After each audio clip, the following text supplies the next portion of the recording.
اب پہلی بات تو یہ سوچئے، کیا انسان ہر وقت نماز پڑھتا ہے، ہمیشہ روزہ رکھتا ہے؟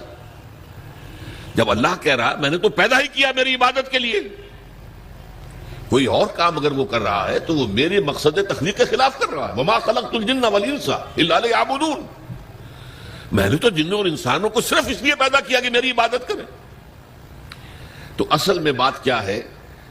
یہ نماز، روزہ، حج اور زکوٰۃ یہ بھی عبادات تو ہیں، اصل عبادت کچھ اور ہے۔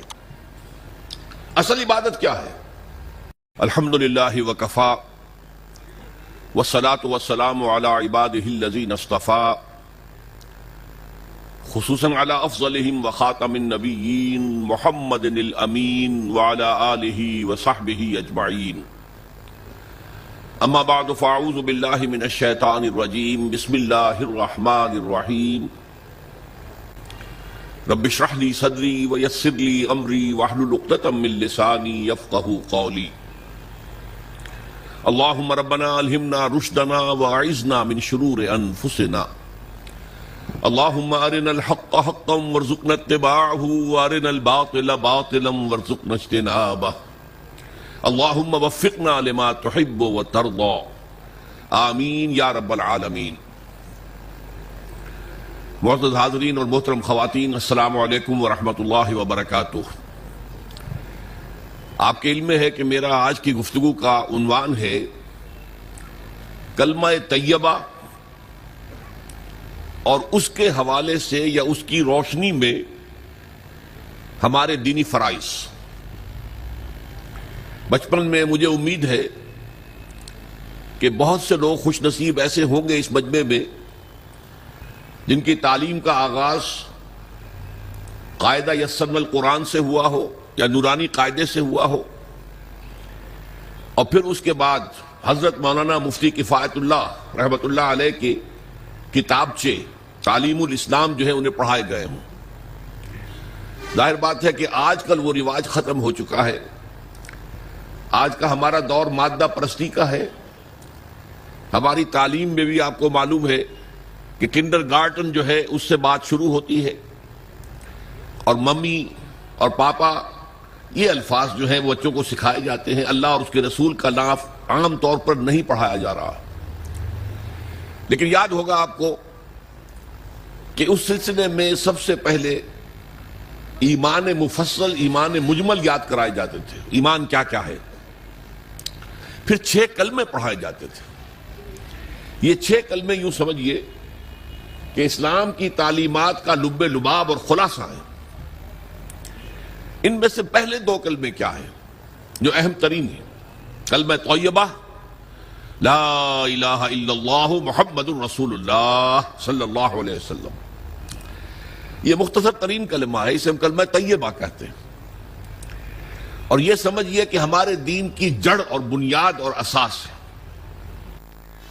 دوسرا کلمہ اسی میں لفظ شہادت کا اضافہ ہو کر اشہد ان لا الہ الا اللہ واشہد ان محمد الرسول اللہ صلی اللہ علیہ وسلم۔ یہ کلمہ شہادت جو ہے یہ اسلام میں داخلے کا شاہ درا ہے۔ شاہ درا، در کہتے دروازے کو، شاہ درا بہت بڑا دروازہ۔ جو لوگ دلی سے واقف ہیں انہیں یاد ہوگا، معلوم ہوگا کہ دلی جو ہے وہ جمنا ندی یا جمنا دریا کے مغرب میں واقع ہے، اور مشرق سے جو بھی آتا ہے یو پی سے، اس کو پہلے ایک قصبے سے گزرنا پڑتا ہے جس کے بعد پل آتا ہے جمنا کا، اور اس قصبے کا نام ہے شاہدرہ پل۔ اسی طرح کا شاہدرہ ایک لاہور میں ہے۔ لاہور جو ہے وہ راوی کے جنوب مشرقی کنارے پر ہے، آباد ہے شہر۔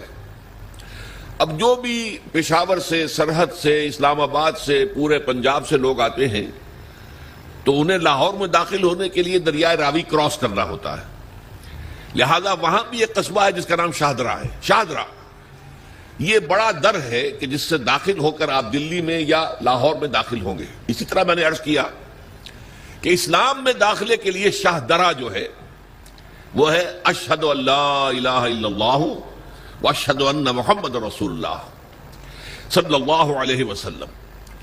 آج میں انہی 2 کے حوالے سے آپ کے سامنے کچھ باتیں رکھ رہا ہوں۔ باتیں بالکل بنیادی ہیں، اور میں سمجھتا ہوں کہ آپ کے ذہنوں کے اندر موجود ہیں۔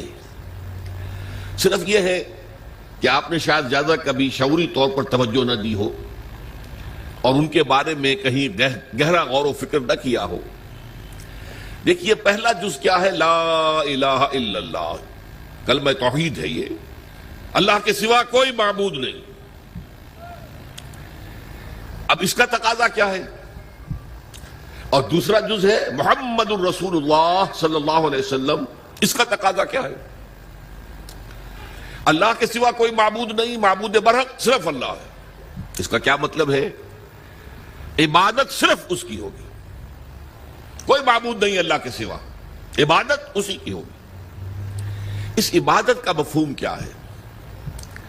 قرآن مجید میں بہت سے انبیاء کی اور رسولوں کی دعوت بیان ہوئی اور نام بنام کہا گیا۔ ان کی دعوت کیا تھی؟ ان اعبدوا اللہ ما لکم من الہ غیرہ، اللہ کی عبادت کرو، تمہارا کوئی الہ اس کے سوا نہیں۔ اس کے ساتھ ہی بعض صورتوں میں ایک لفظ کا اضافہ ہوتا ہے، سورہ شعراء میں ان اعبدوا اللہ واطیعون، عبادت اللہ کی کرو، میری اطاعت کرو۔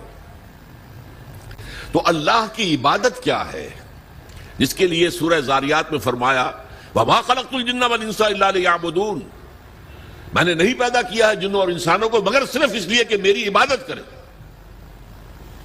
تو معلوم ہوا کہ لا الہ الا اللہ کا تقاضا کیا ہے؟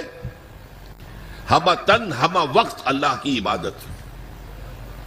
یہ عبادت کیا ہے؟ بدقسمتی سے مسلمانوں پر جو زوال آنا شروع ہوا خلافت راشدہ کے بعد سے، ایک زوال اسلام کا شروع ہو گیا، اگرچہ مسلمانوں کا تو عروج جاری رہا۔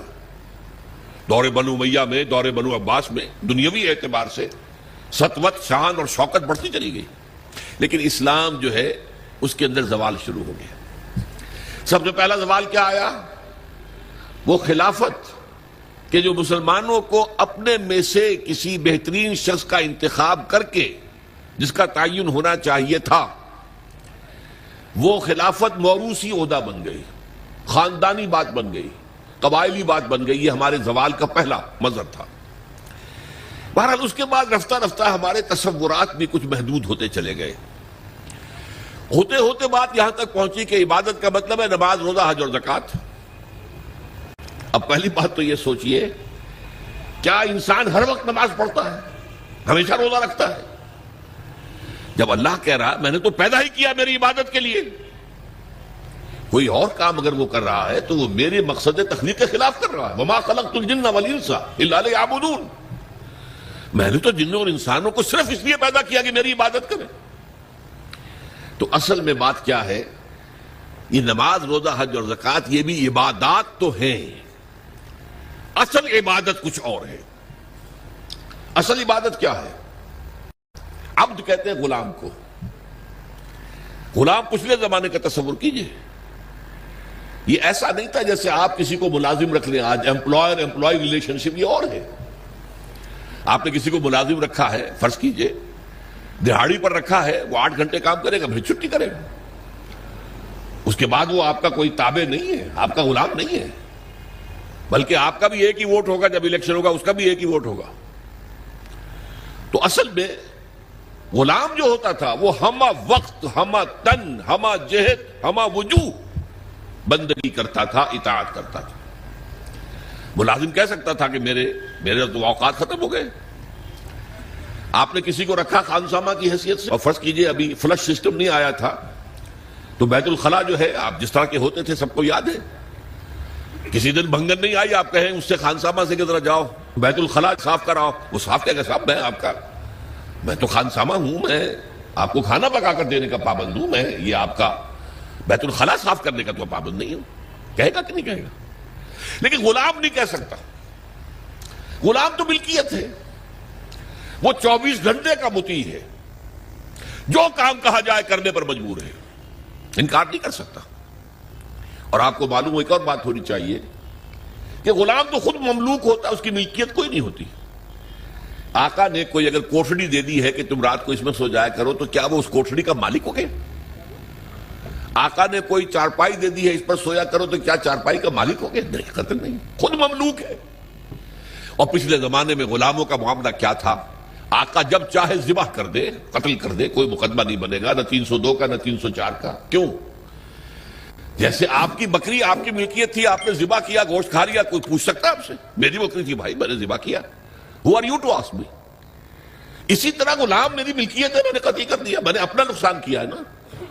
میں اس غلام کو فروخت کرتا تو کچھ پیسے مل جاتے مجھے، لیکن اختیار میرا ہے، میں نے اسے قتل کر دیا۔ اس معنی میں اللہ کا غلام بن جانا، اللہ کا بندہ بن جانا۔ یہ بندہ جو ہے یہ فارسی کا لفظ ہے، عبد عربی کا لفظ ہے۔ عبد سے عبادت بنا، بندے سے بندگی بنا۔ چنانچہ شیخ سعدی کا شعر ہے مشہور، جو مسجدوں میں پہلے لکھا جایا کرتا تھا۔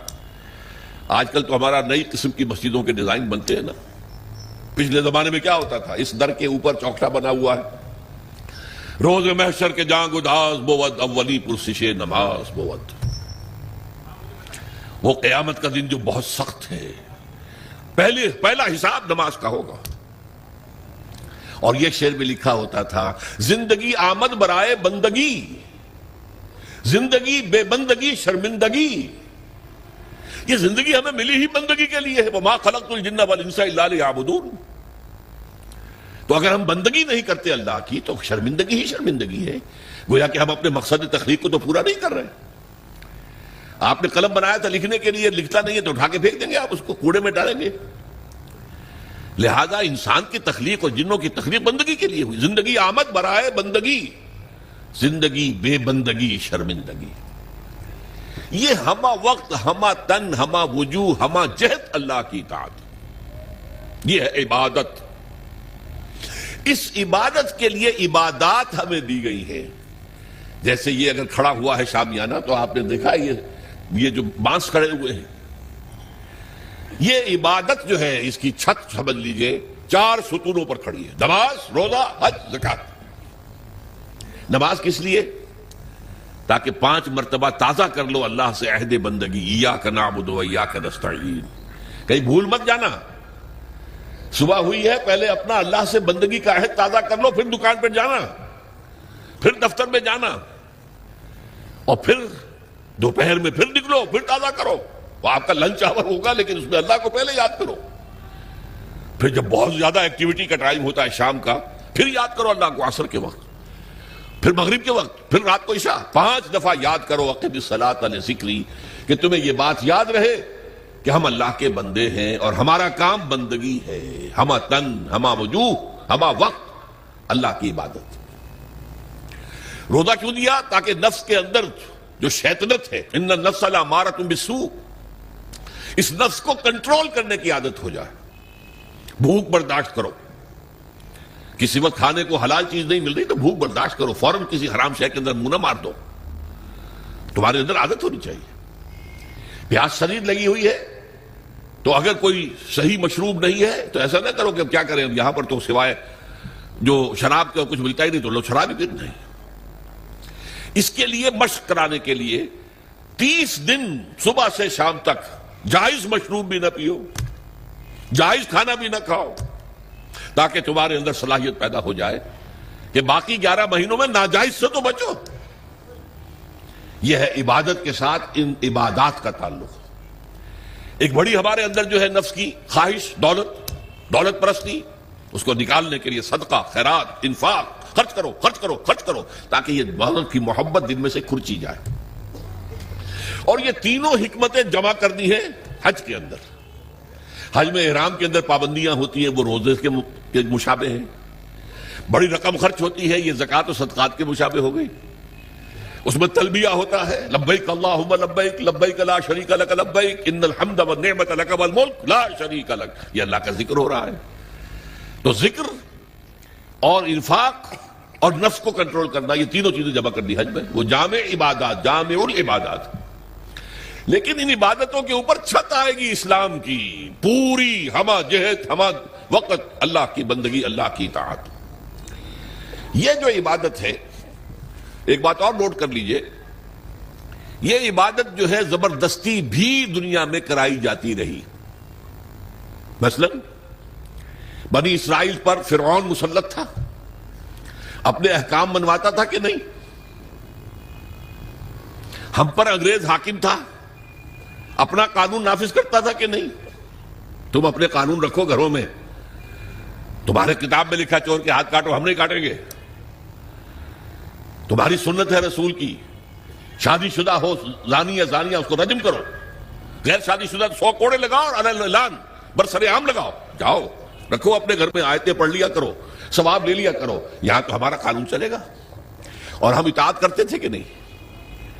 یہ اطاعت جو ہے یہ فورس تھی، زبردستی کی تھی، جبر کے ساتھ تھی. اس کو عبادت نہیں کہیں گے. عبادت وہ اطاعت ہے اللہ کی اور اس کے رسول کی جو اپنی دلی آمادگی سے کی جائے، اللہ اور اس کے رسول کی محبت میں سرشار ہو کر کی جائے. یہ ڈائمنشن جو ہے عبادت کی کہ محبت اس کا جزو لازم ہے. اللہ لا ایمان لمن لا محبت لہ. دیکھو جس کے اندر محبت نہیں ہے اللہ کے اس کے رسول کی، اس کا کوئی ایمان نہیں. اللہ کا عشق، اللہ کے رسول کا عشق، اس سے سرشار ہو کر اللہ کی اطاعت، اللہ کے رسول کی اطاعت پوری زندگی میں، یہ عبادت ہے.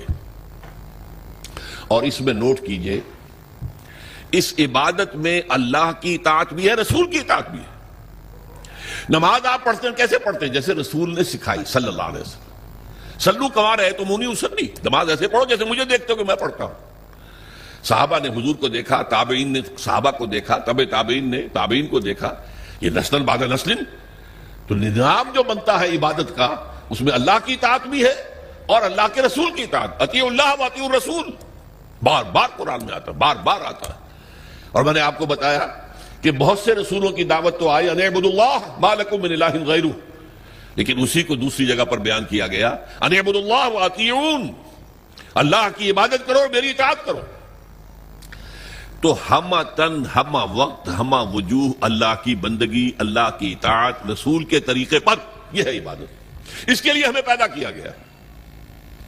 اب اس میں ابھی تک کی جو باتیں تھیں وہ تو ذرا میٹھی تھی، ذرا کڑوی بات بھی آ جائے.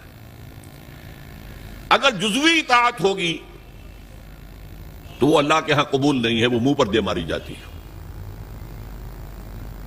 آپ کہیں نماز کا حکم اللہ نے دیا ہے، جی میں پڑھتا ہوں اور اسی طرح پڑھتا ہوں جیسے کہ حضور پڑھتے تھے. ٹھیک ہے بھائی، لیکن اللہ نے سود کو حرام کیا ہے. بھائی یہ تو مجبوری ہے میری، میں کیا کروں، اس کے بغیر تو کاروبار چلتا نہیں. یہ معاملہ اب بہت مخدوش ہو گیا. اللہ کے بعض احکام کو ماننا اور بعض کو پاؤں تلے رون دینا، اس پر جو غضب اللہ تعالیٰ کا اس کو سمجھ لیجئے. سورہ بقرہ کی آیت نمبر 85، افتؤمنون ببعض الکتاب وتکفرون ببعض، کیا تم ہماری کتاب اور ہماری شریعت اور ہمارے قانون اور ہمارے احکام کے ایک حصے کو مانتے اور ایک دوسرے کو نہیں مانتے؟ فما جزاء من یفعل ذلک منکم، تو کوئی سزا نہیں ہے اس کی جو یہ طرز عمل اختیار کریں گے. اللہ کی اطاعت جزوی، یہ مانیں گے یہ نہیں مان سکتے، یہ کریں گے یہ نہیں کر سکتے. فما جزاء من یفعل ذلک منکم الا خزی فی الحیاۃ الدنیا، اس کی سزا اس کے سوا کچھ نہیں کہ دنیا کی زندگی میں تو ذلیل اور خوار اور رسوا کر دیے جائیں. وَيَوْمَ الْقِيَامَةِ يُرَدُّونَ فِي أَشَدِّ الْعَذَابِ، يُرَدُّونَ إِلَىٰ أَشَدِّ الْعَذَابِ، اور قیامت کے دن شدید ترین عذاب میں جھونک دیے جائیں. دیکھیے یہ میرا قول نہیں، میں تو اللہ کی بات بتا رہا ہوں.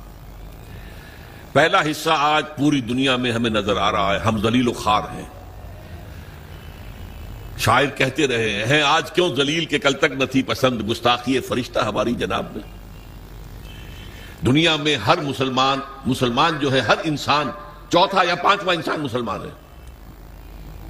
1/4 آف ورلڈ پاپولیشن اور 1/5 ایٹ لیسٹ. لیکن مسلمانوں کے لیے عزت کہیں نہیں ہے، ذلت.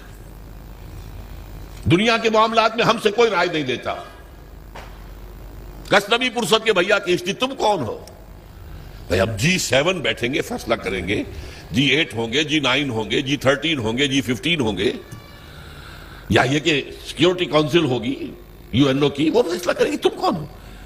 کوئی مسلمان ملک نہ 3 میں نہ 13 میں، نہ G7 میں نہ G15 میں، کوئی بھی نہیں. ہماری پالیسیاں کوئی اور بناتے ہیں. ہمارے پاس تو کوئی کنڈولیزا رائس آ جاتی ہے، یا اس سے پہلے کوئی اور آ جاتا تھا، آ کر حکم دے کے چلے جاتے ہیں یہ کرو، اور کرتے ہیں، دونوں ہاتھ جوڑ کر کرتے ہیں. یہ صورتحال کیوں ہے؟ یہ ذلت اور یہ رسوائی. اور ایک بات پر توجہ کیجئے، آج دنیا میں اس پورے گلوب میں جہاں بھی خون بہتا ہے مسلمان کا بہتا ہے. 50 برس سے کشمیر میں اور فلسطین میں کس کا خون بہ رہا ہے؟ بوسنیا میں کس کا بہا؟ کوسوو میں کس کا بہا؟ مقدونیہ میں کس کا بہا؟ چچنیا میں کس کا خون بہ رہا ہے؟ فلپائنز میں کس کا خون بہ رہا ہے؟ تھائی لینڈ میں اب شروع ہو گیا ہے. ایک صوبے میں مسلمان اکثریت میں ہیں، وہ چاہتے ہیں کہ ہمیں علیحدہ ملک دیا جائے. ان کے اوپر گولیاں برس رہی ہیں، مارا جا رہا ہے ان کو. اس سے پہلے صومالیہ میں کس کا خون بہا تھا؟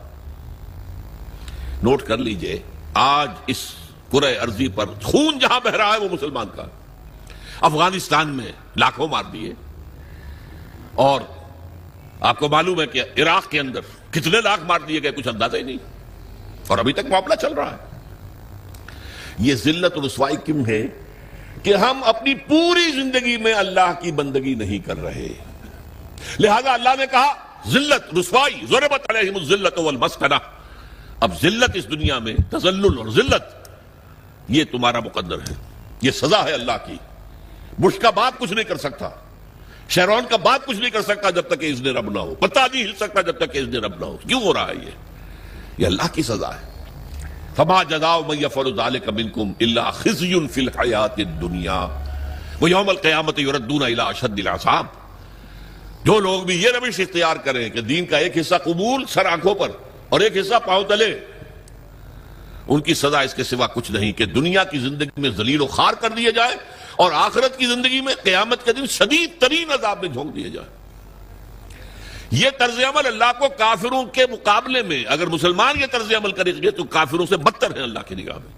وہ تو صرف صاحب کہتے ہیں ہم نہیں مانتے محمد کو صلی اللہ علیہ وسلم، ہم نہیں مانتے قرآن کو، نہیں مانتے. آپ کہتے ہیں ہم مانتے ہیں اور پھر اللہ کے احکام پر عمل نہیں کرتے. یہ چیز وہ ہے جو اللہ تعالیٰ کو کفر کے مقابلے میں زیادہ ناپسندیدہ ہے. یہی وجہ ہے قرآن میں کہا گیا منافقت جسے ہم کہتے ہیں، ان المنافقین فی الدرک الاسفل من النار. منافقین جو ہیں جہنم کے سب سے نچلے طبقے میں ہوں گے، کافروں سے بدتر ہوں گے، کافروں کے نیچے ہوں گے. کیوں کہتے وہ ہیں کہ ہم ایمان رکھتے ہیں اللہ پر، ہم ایمان رکھتے ہیں اللہ کے رسول پر، ہمیں عشق ہے اللہ کے رسول سے. دیکھو ہم نعتیں پڑھتے ہیں، دیکھو ہم حج کے لیے جاتے ہیں، دیکھو ہم عمرے کرتے ہیں، دیکھو رمضان میں کتنی چہل پہل ہمارے یہاں ہو جاتی افطاری کے وقت، دیکھو مسجدیں بھری ہوتی ہے تراویح میں. لیکن بھائی وہ اسلام کا قانون کہیں نافذ ہے؟ کہیں اسلامی احکام کی تنفیذ ہے؟ تمہاری یہ ادھوری اور جزوی عبادت اللہ کو قبول نہیں ہے. اللہ جو ہے بہت غیور ہے، جسے آپ کہتے ہیں نا پیکج ڈیل. پیکج ڈیل کیا ہوتا ہے؟ ٹیک اٹ اور لیو اٹ. ہمیں تمہاری کوئی ضرورت نہیں ہے، اللہ تو غنی ہے عن العالمین. ہمارا دین لینا ہے پورا لو ورنہ دفع ہو جاؤ. یا ایھا الذین آمنوا ادخلوا فی السلم کافہ. اہل ایمان اسلام میں داخل ہو پورے کے پورے سموچے. جزوی اسلام اسلام نہیں ہے، جزوی عبادت عبادت نہیں ہے، جزوی بندگی بندگی نہیں ہے، بلکہ ڈٹائی ہے. ڈٹائی اللہ کے ساتھ مذاق ہے. قرآن مجید میں آیا ہے نا کہ یہ لوگ جو ہیں یخادعون اللہ والذین آمنوا وما یخدعون الا انفسهم. یہ دھوکہ دینا چاہتے ہیں اللہ کو اور اہل ایمان کو، حالانکہ دھوکے اپنے آپ کو ڈالا ہوا. تو پہلی بات بڑی سخت ہو گئی. اسی لیے اقبال کہتا ہے چمی گویم مسلمانم بلرزم کہ دانم مشکلات لا الہ. میں جب کہتا ہوں میں مسلمان ہوں تو مجھ پر لرزہ طاری ہوتا ہے، اس لیے کہ مجھے معلوم ہے لا الہ الا اللہ کہہ دینا آسان ہے، اس پر پورا اترنا بہت مشکل ہے. اللہ کی ہمہ تن، ہمہ وقت، ہمہ وجوہ، ہمہ جہت اطاعت، رسول کی اطاعت کے ذریعے سے یہ عبادت ہے جس کے لیے کہ ہمیں پیدا کیا گیا. اب صورتحال اس وقت کیا ہے؟ ظاہر بات ہے کہ میں اور آپ یہاں پر اللہ کا شریعت نافذ ایک دم تو نہیں کر سکتے، لیکن ہماری عبادت جو ہے وہ تو ادھوری ہو گئی. ہم اس ملک کے فرد ہیں، ہم شہری ہیں، ہم ووٹ ڈالتے ہیں، ہم لوگوں کو چنتے ہیں، وہ جا کر جو ہے حکومتیں بناتے ہیں. لیکن حکومت وہ ہے جو اللہ کے احکام کو نافذ نہیں کر رہی، جس کو کہا گیا وَمَن لَّمْ يَحْكُم بِمَا أَنزَلَ اللَّهُ فَأُولَٰئِكَ هُمُ الْكَافِرُونَ. جو اللہ کی اتاری ہوئی شریعت کے مطابق فیصلے نہیں کرتے وہی تو کافر ہیں. تم نے کسے کافر سمجھا ہے؟ بتوں سے تجھ کو امید ہے، خدا سے نو امیدی. مجھے بتا تو صحیح اور کافری کیا ہے؟ کافری تو یہی ہے وَمَن لَّمْ يَحْكُم بِمَا أَنزَلَ اللَّهُ فَأُولَٰئِكَ هُمُ الْفَاسِقُونَ وَمَن لَّمْ يَحْكُم بِمَا أَنزَلَ اللَّهُ فَأُولَٰئِكَ هُمُ الظَّالِمُونَ. یہ 3 فتوے ہیں مفتی اعظم، اللہ سے بڑا مفتی تو کوئی نہیں، اور 3 فتوے اس کے ہیں یہ، جو اللہ کی اتاری ہوئی شریعت کے مطابق فیصلے نہیں کہتے، وہی تو کافر ہیں، وہی تو مشرک ہیں، وہی تو فاسق ہیں، باغی۔ یہ سورہ مائدہ کے 7ویں رکوع کے اندر یہ تینوں فتوے موجود ہیں۔ اب کیا کریں؟ ہمارا پورا معاشی نظام سود پر مبنی، انٹرسٹ بیس کیپیٹلسٹک سسٹم، یہودیوں کا ایجاد کردہ نظام بینکنگ آج پوری دنیا میں ہے۔ اب ہم بھی اس کے اندر زیادہ سے زیادہ آپ یہی کر سکیں گے نا کہ براہ راست ملوث نہ ہوں، نہ آپ بینک سے قرضہ لیں سود پر، نہ بینک میں رقم رکھیں اور سود لینے کے لیے، یہ تو کر سکتے ہیں آپ، یہ بھی آپ نہیں کرتے تو آپ مجرم ہیں۔ لیکن یہ ہے کہ آپ اپنی معیشت سے سود کو خارج تو نہیں کر سکتے۔ حضور نے فرمایا ایک زمانہ آئے گا کہ لوگ اگر سود کھائیں گے نہیں تب بھی سود کا دخان، دھواں اور سود کا غبار، گردہ ان کے اندر جائے گا لازماً۔ کیوں؟ گندم کا ایک دانہ آپ کھاتے ہیں، اس کے لیے بیج خریدا گیا تھا سودی قرضے پہ، اس کے لیے فرٹیلائز خریدے گئے سودی قرضے پہ، پیسٹی سائیڈ خریدے گئے سودی قرضے پر، اس کے لیے جو ٹریکٹر خریدا گیا سودی قرضے پر، فصل کاٹنے کے لیے ہارویسٹر لیا گیا سودی قرضے پر۔ تو ایک ایک دانے میں سود ہے، کیا کریں گے آپ؟ کھائیں گے، آپ کے اندر جائے گا۔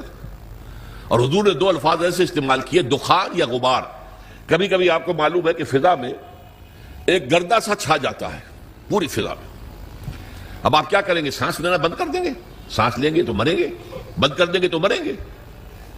لہذا وہ گردہ آپ کے اندر، آپ کے پھیپھڑوں میں جائے گا، لامحالہ، آپ کو اختیار تو کوئی نہیں۔ اور دھواں، کہیں آپ کے گھر کے اندر آگ لگ گئی ہے، کسی ہوٹل میں آپ ہیں وہاں آگ لگ گئی ہے، دھواں ہے، کیا کریں گے آپ؟ سانس لینا بند کر دیں گے؟ سانس تو لیں گے جینے کے لیے، دھواں اندر جائے گا کہ نہیں؟ تو براہ راست کوئی شخص سود کھائے نہ کھائے، اس کا غبار یا اس کا دخان، اس کا دھواں لازماً اس کے اندر جائے گا۔ تو اب کیا کریں؟ جب تک پورے دین کو قائم نہ کیا جائے اس وقت تک ہماری بندگی جزوی بندگی ہے، ہماری عبادت جزوی عبادت ہے۔ اس گناہ کا کیا کفارہ ہے؟ دیکھیے پچھلے زمانے میں، آج کل تو کنویں ہیں نہیں، کنویں میں کوئی بلی گر گئی، کوئی کتا گر گیا، اب اس کی لاش نکالتے تھے، اور ساتھ ہی کتنے ڈول پانی نکالیں گے تو اب یہ پاک ہوگا؟ تھا کہ نہیں؟ میرے اندر اگر گناہ جا رہا ہے، دھواں جا رہا ہے سود کا، میں سانس لے رہا ہوں اس فضا میں جس میں اللہ کا دین قائم نہیں ہے، تو میرے اندر گناہ جا رہا ہے، گناہ جا رہا ہے، گناہ جا رہا ہے۔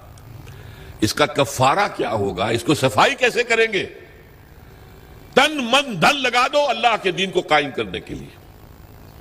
ابھی یہ عزیزم نوید صاحب جو کہہ رہے تھے بار بار اقامت دین، اقامت دین، کیا مطلب ہے اقامت دین کا؟ دین کو قائم کرنا، پورا دین۔ جیسے آپ کہتے ہیں ایک ہے نماز پڑھنا، ایک ہے نماز قائم کرنا، زمین و آسمان کا فرق ہے نا۔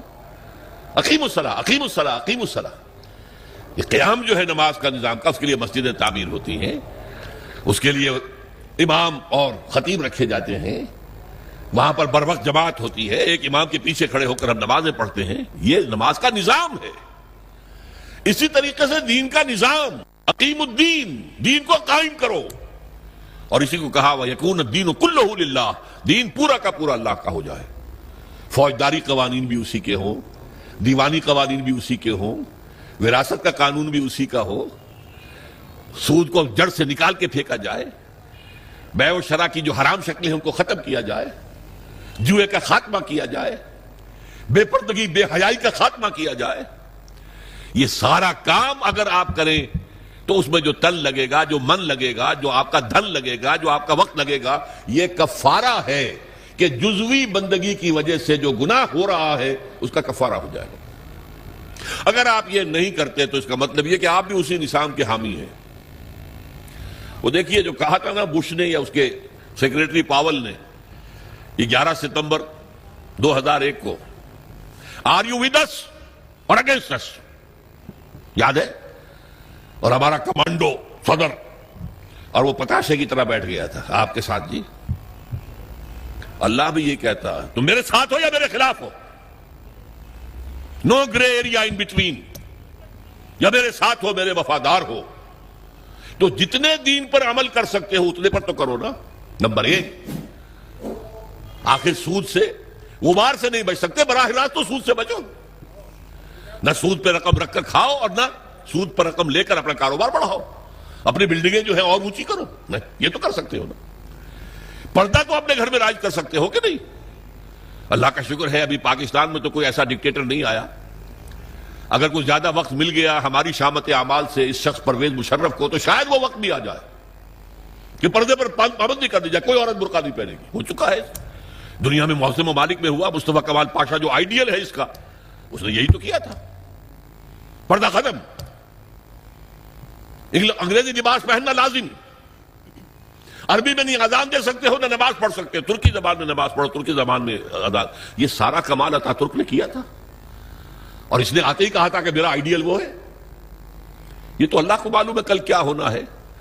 بڑے بڑے جبار اور بڑے بڑے طاقتور لوگ آئے ہیں، اور آج نسیم منسیاں ہیں۔ کہاں گیا وہ فیلڈ مارشل ایوب خان؟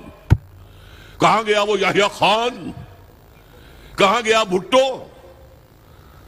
کہاں گیا ضیاء الحق؟ تو بڑے بڑے تنتنے والے، بڑے بڑے دبدبے والے لوگ آئے ہیں، وہ سب نسیم منسیاں ہو گئے۔ تو میں نہیں کہہ سکتا کہ اس کے لیے ابھی کتنے دن ہیں۔ اللہ تعالیٰ کی طرف سے اگر مہلت اسے ملے گی تو ہماری شامت اعمال کی وجہ سے ملے گی۔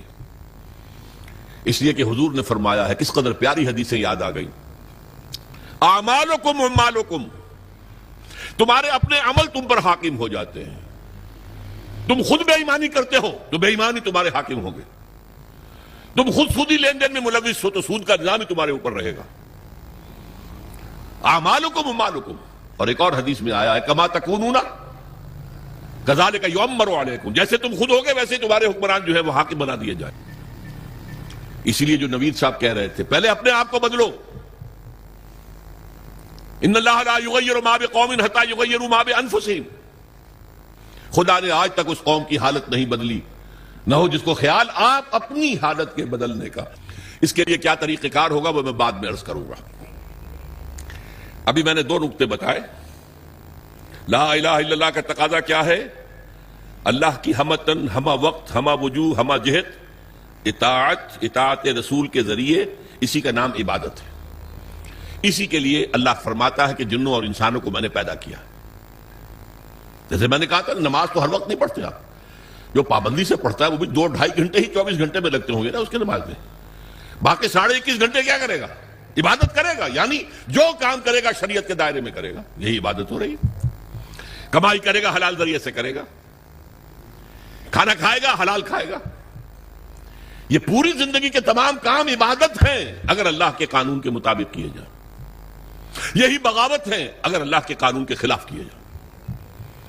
اور دوسری بات میں نے آپ کو بتائی، یہ عبادت جزوی اللہ کو قبول نہیں ہے، بلکہ جزوی عبادت وہ تو منہ پر دے ماری جائے گی، جاؤ دفع ہو جاؤ، ٹیک اٹ اور لیو اٹ، یا ہمارا دین قبول کرو یا چھوڑ دو۔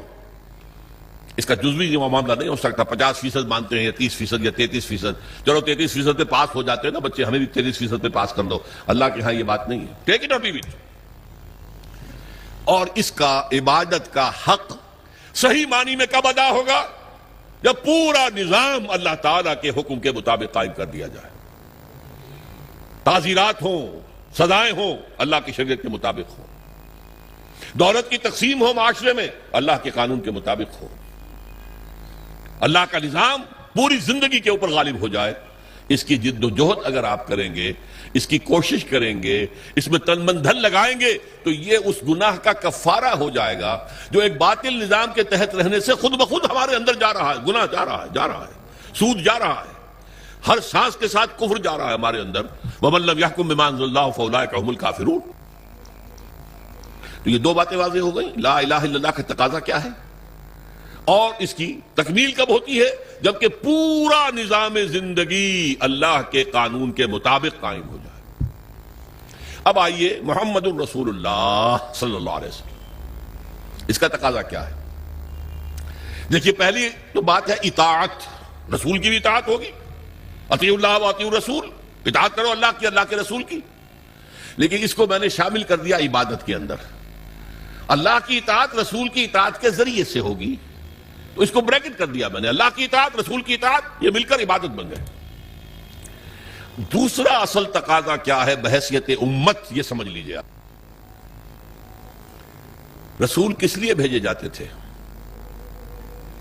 لوگوں کے سامنے اللہ کے دین کو پیش کرنا، دعوت دینا، تبلیغ کرنا اور کوشش کرنا کہ اللہ کا دین قائم ہو جائے، اس لیے آتے تھے نا۔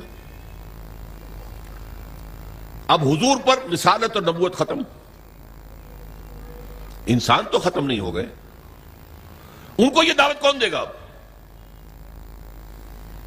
یہ ہے رسول کے امتی ہونے کی حیثیت سے ہمارا فرض۔ قرآن مجید میں اس کے لیے کہا گیا ہے، اصطلاح ہے شہادت علی الناس، لوگوں پر حجت قائم کر دینا، تاکہ قیامت میں لوگ یہ نہ کہہ سکیں کہ اللہ ہمیں تو تیرا دین کسی نے پہنچایا ہی نہیں، ہم سے حساب کتاب کا ہے۔ میری بات سمجھ لیجئے، اگر کوئی دین پہنچا دے، اس کا حق ادا کر دے، اب ان کے پاس کوئی عذر نہیں ہوگا۔ اسی لیے فرمایا سورہ نساء میں، رسلا مبشرین ومنذرین لئلا یکون للناس علی اللہ حجۃ بعد الرسل وکان اللہ عزیزا حکیما۔ ہم نے اپنے رسولوں کو بھیجا بشارت دینے والے بنا کر۔ اللہ کی عبادت کرو گے تو بشارت ہے، راح و ریحان و جنت نعیم، اللہ تعالیٰ تمہیں اپنی جنتوں میں داخل کرے گا۔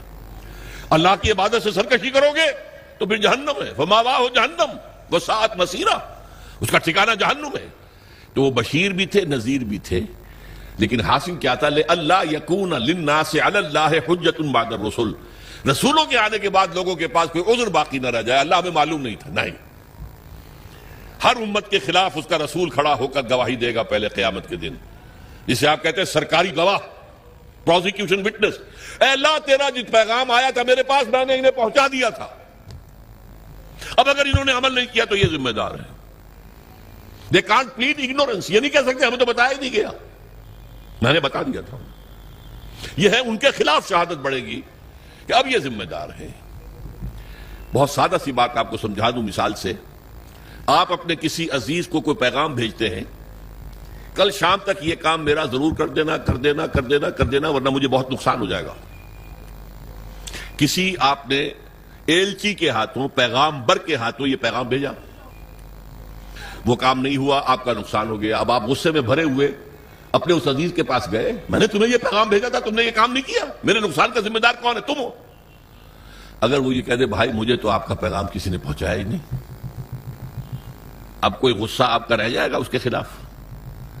آپ پتاشے کی طرح بیٹھ جائیں گے نا، غصہ ختم۔ اب غصہ کس پر آئے گا؟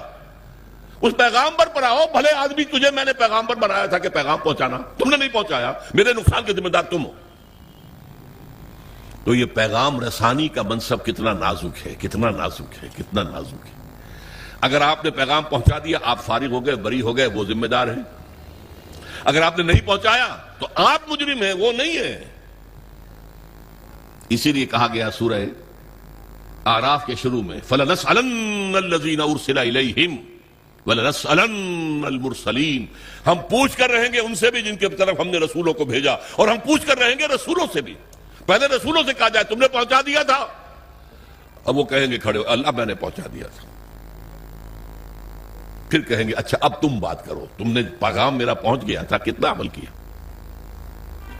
یہی وجہ ہے، دیکھیے حضور نے اپنے آخری خطبے میں اپنی تعلیمات کے اہم نکات کو دوبارہ سہ بارہ اس کو نمایاں کر کے پھر ایک سوال کیا۔ ذرا چشم تصور سے دیکھیے، 1.25 لاکھ کا مجمع ہے، معمولی بات نہیں ہے۔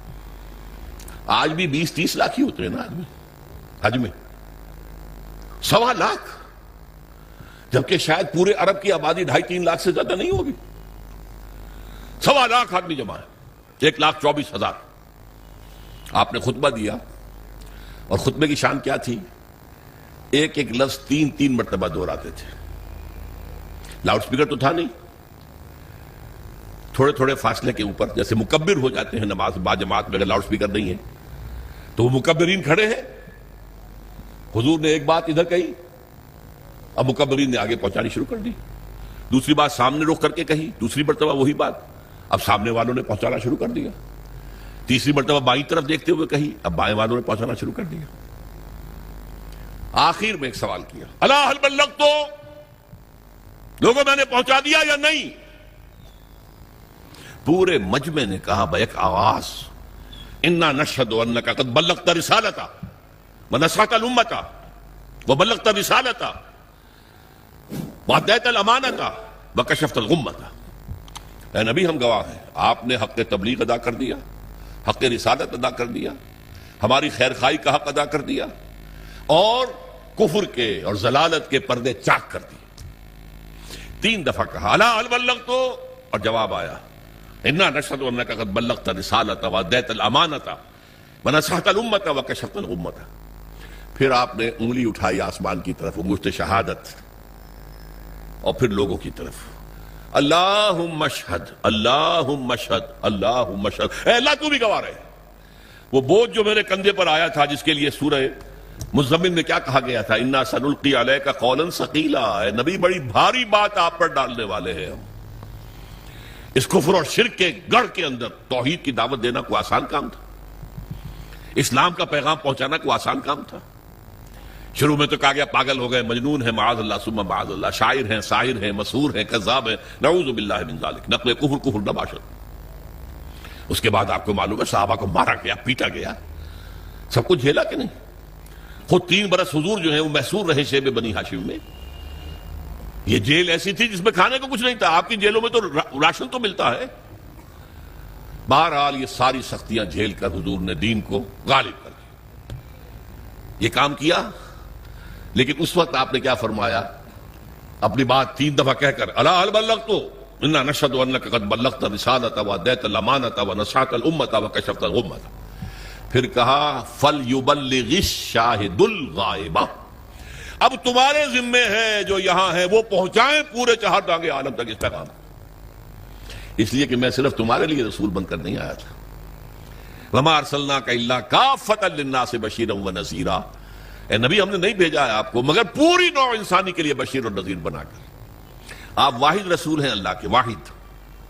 ویسے کہا جاتا ہے 313 رسول آئے ہیں. قرآن مجید میں جن کا ذکر ہے وہ تو 28-29 ہیں انبیاء اور رسل.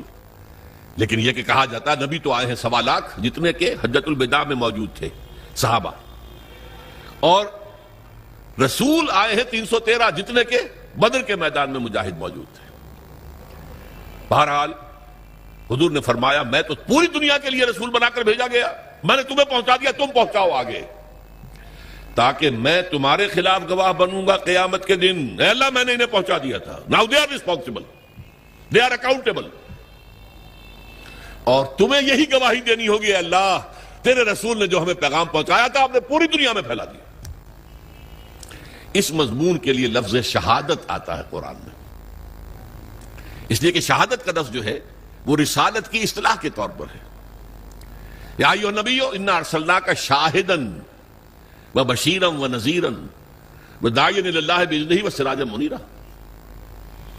سورہ مزمل میں فرمایا انا ارسلنا الیکم رسولا شاہدا علیکم کما ارسلنا الی فرعون رسولا. تو اے محمد آپ شاہد ہیں ان پر. دنیا میں آپ گواہی دیں گے اسلام کی اپنے قول سے، اپنے عمل سے. قیامت میں آپ کھڑے ہو کر اللہ کی بارگاہ میں عدالت اخروی میں آپ پروزیکیوشن وٹنس کی حیثیت سے ہوں گے. آپ کہیں گے اے اللہ میں نے انہیں بات پہنچا دی تھی، اب یہ جواب دے. They are responsible, they are accountable. یہ فرض ہے امتی ہونے کی حیثیت سے جو ہم پر عائد ہوتا ہے. دیکھیے میں نے یہاں لفظ سنت کا استعمال نہیں کیا ہے. عام طور پر سنت کو ہم سمجھتے ہیں عبادات کے ضمن میں، وضو میں سنتیں کتنی ہیں، فرض کتنے ہیں، اور ہر رکعت میں فرائض کیا کیا ہیں، وغیرہ وغیرہ. اصل میں اتباع ہے وہ لفظ جس کے بارے میں قرآن میں فرمایا گیا کہ قل ان کنتم تحبون اللہ فاتبعونی یحببکم اللہ. اے نبی ان سے کہہ دیجئے اگر تم اللہ سے محبت کرتے ہو تو میرا اتباع کرو، اللہ تم سے محبت کرے گا. یہ اتباع کسے کہتے ہیں؟ پیروی کرنا، پیچھے پیچھے چلنا. اتباع اتباع میں وہ شے بھی آ جائے گی جس کا حکم دیا، اور وہ شے بھی جس کا حکم نہیں دیا لیکن آپ نے کیا. اتباع محبت کے جذبے سے سرشار ہو کر، اللہ اور اس کے رسول کی محبت سے سرشار ہو کر، ہما وقت، ہما تن، ہما وجوہ، ہما جہت اطاعت اللہ کے اور اس کے رسول کی. یہ عبادت ہے، یہ لا الہ الا اللہ کا تقاضا ہے. اور اللہ کے رسول پر ایمان لانے کا تقاضا کیا ہے؟ جس طرح حضور نے 23 برس، غور کیجئے، جب آپ کے پاس وہی شروع ہو گئی اور آپ حکم آ گیا یا ایھا المدثر قم فانذر وربک فکبر، اے لحاف میں لپٹ کر لیٹنے والے صلی اللہ علیہ وسلم، اب کھڑے ہو جاؤ، کمر کس لو، لوگوں کو خبردار کرو کہ اللہ کے حضور میں حاضر ہونا پڑے گا، وہاں جواب دہی کرنی پڑے گی، اور اپنی رب کی کبریائی کا اعلان کرو، اللہ اکبر، اللہ سب سے بڑا ہے، اللہ کی بات سب سے اونچی ہونی چاہیے، لتکون کلمۃ اللہ ہی العلیٰ۔ یہ جو ہے کام حضور نے 40 برس کی عمر میں وہی کا آغاز ہوا نا، کبھی آپ نے سوچا اس کے بعد آپ نے کوئی معاش کا کام کیا؟ تاجر تھے آپ، بہت اچھے تاجر تھے، بہت کامیاب تاجر تھے، ایکسپورٹ امپورٹ کا بزنس تھا، آپ قافلے لے کر جاتے تھے شام اور واپس آتے تھے، اور اسی تجارت میں آپ کا اخلاق، آپ کا کردار، آپ کی صداقت، آپ کی امانت ایسی ظاہر ہوئی کہ عرب کی متمول ترین خاتون حضرت خدیجہ الکبریٰ رضی اللہ تعالی عنہا نے خواہش ظاہر کی شادی کی، لیکن جب آپ پر وحی آ گئی اس کے بعد 23 برس کوئی اور کام کیا سوائے دین کی تبلیغ اور دین کو قائم کرنے کی جدوجہد۔ تبلیغ کے لیے تو فرمایا یا ایھا الرسول بلغ ما انزل الیک من ربک وان لم تفعل فما بلغت رسالتہ، اے رسول صلی اللہ علیہ وسلم پہنچا دو جو کچھ بھی نازل ہوا ہے تم پر تمہارے رب کی طرف سے، اگر نہیں کرو گے تو رسالت کا حق ادا نہیں ہوگا۔ یہی وجہ ہے کہ وہ آیتیں بھی حضور نے ہمیں سنا دی جن میں حضور پر گرفت کی گئی تھی، یا ایھا النبی لما تحرم ما احل اللہ لک، اے نبی کیوں حرام ٹھہراتے ہو اپنے اوپر جو اللہ نے تم پر حلال کیا؟ ہو سکتا تھا حضور چھپا لیتے کہ میری یہ پکڑ جو اللہ نے کی ہے، کیوں مسلمان ہمیشہ اس کو پڑھتے رہے؟ پکڑ آئی تھی کہ نہیں؟ عبس تولى ان جاءه الاعمى، ماتھے پر تیوری ڈال لی، منہ موڑ لیا کہ ایک اندھا نابینا آیا تھا آپ کے پاس، وما يدريك لعله يزكى او يذكر فتنفعه الذكرى، اس کے لیے لفظ عتاب استعمال کیا حضور نے۔ عبداللہ ابن ام مکتوم کی شان میں یہ آیات نازل ہوئی ہیں، اس کے بعد جب بھی آتے تھے وہ نابینا صحابی عبداللہ ابن مکتوم تو حضور کیا فرمایا؟ مرحبا بالذی عاتبنی اللہ فیہ، آؤ بھائی خوش آمدید میرے اس ساتھی کے لیے جس کے ضمن میں اللہ نے مجھ پر عتاب فرمایا، عاتبنی اللہ فیہ، عتاب کیا مجھ پر۔ وہ آیتیں بھی قرآن میں ہے کہ نہیں ہے؟ تو نوٹ کر لیجئے، ایک ایک حرف پہنچانا ہے محمد آپ کو صلی اللہ علیہ وسلم، اگر ایسا نہیں کرو گے تو رسالت کا ادا نہیں ہوگا۔ اب یہی کام امت کے ذمے کر کے آپ گئے صلی اللہ علیہ وسلم۔ اس میں پہلا دور وہ ہے جو آپ کے صحابہ نے جانیں دے دی، قربان کر دی، کہاں کہاں کوئی شہید ہوا، کوئی ایران میں، کوئی عراق میں، کوئی شام میں، کوئی خراسان میں، کوئی ہندوستان میں آ کے شہید ہوئے، کس لیے؟ اللہ کا دین غالب ہو، اللہ کا پیغام پہنچ جائے۔ دور صحابہ اور تابعین کے بعد عام مسلمان جو ہیں وہ تو دنیا پرستی کے اندر لگ گئے بدقسمتی سے، خلافت ملوکیت میں بدل گئی۔ پھر یہ کام، یہ جھنڈا کس نے بلند رکھا؟ وہ صوفیاء کرام نے بلند رکھا۔ معین الدین اجمیری رحمت اللہ علیہ کیوں آئے تھے اجمیر میں؟ حالانکہ وہ راجپوتوں کی طاقت کا گڑھ، رائے پتھورا کا مرکز۔ شیخ علی اجمیری تو لاہور میں اس وقت آئے تھے جہاں لاہور اسلامی حکومت میں شامل ہو چکا تھا، لیکن معین الدین اجمیری تو اس وقت آئے ہیں جبکہ یہ پورا راجستھان جو ہے راجپوتوں کی سرزمین، اور اس میں رائے پتھورا پرتھوی راج بہت سخت، بہت زبردست، اور وہاں جا کر بیٹھ گئے۔ 90,000 ہندو ان کے ہاتھ پر ایمان لائے۔ یہ ہمارے پنجاب کے جو دو بڑے بڑے قبیلے ہیں وٹو اور سیال، یہ دونوں قبیلے ان کے ہاتھ پر ایمان لائے، بلکہ یہ دونوں قبیلے تو ان کے پوتے شاگرد کے ہاتھ پر ایمان لائے ہیں، یعنی شیخ معین الدین اجمیری رحمت اللہ علیہ، خواجہ معین الدین کے جو ان کے خلیفہ تھے خواجہ بختیار کاکی رحمت اللہ علیہ، ان کے خلیفہ تھے جو پاک پٹن میں دفن ہیں بابا فرید گنج شکر رحمت اللہ علیہ، ان کے ہاتھ پر یہ دونوں قبیلے ایمان لائے۔ بہرحال یہ کام کیا ہے مسلمانوں نے، پہلے کیا ہے بحیثیت امت، بحیثیت قوم، بحیثیت حکومت، اللہ کے دین کو پھیلانا ہے، اللہ کا قانون نافذ کرنا ہے۔ کس لیے گئے تھے وہ؟ کیا وہ دنیا بنانے گئے تھے؟ شہادت ہے مطلوب و مقصود مومن، نہ مال غنیمت نہ کشور کشائی۔ پھر جب عام مسلمان اور بادشاہ جو ہمارے بن گئے وہ بھی عیش پرست ہو گئے، محل بنانے شروع کر دیے، جو دنیا میں اور عیاشیاں کرتے تھے بادشاہ انہوں نے بھی شروع کر دی، تو پھر صوفیاء کرام نے وہ جھنڈا سنبھال لیا، ان کے ذریعے سے یہ دعوت پھیلی ہے۔ یہ عرب تاجر تھے، وہ اپنے حسن خلق کی بنیاد پر یہ سارا جو ہندوستان کا مغربی ساحل ہے جسے مالابار کہتے ہیں آپ، یہاں سارا اسلام جو آیا عرب تاجروں کی وجہ سے آیا۔